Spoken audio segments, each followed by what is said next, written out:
একজন নারী যখন কথা বলে তখন ভেবে নেবেন সবটাই ঠিক আছে। একজন নারী যখন ঝগড়া করে তখনও ভাববেন সবটাই ঠিক আছে।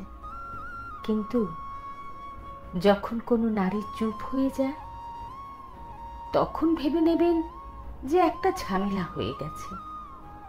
কারণ নারীদের জন্য চুপ হয়ে যাওয়াটা হচ্ছে লাস্ট একটা অপশন, লাস্ট একটা স্টেজ।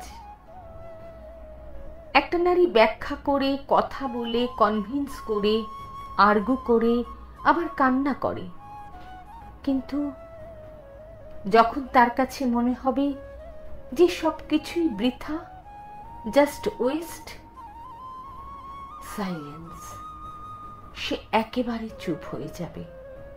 একটা নারী কখন বাইরে থেকে শান্ত হয়ে যায় জানেন? যখন সে ভেতর থেকে ভেঙে চুরে একদম তছনছ হয়ে যায়, একদম শেষ হয়ে যায়। একটা নারীর নীরবতাকে কখনো হালকাভাবে নেবেন না। কারণ যে নারী যত বেশি ভালোবাসতে পারে সেই নারী তত বেশি ভালোবাসার মানুষকে ছাড়া থাকতে পারে।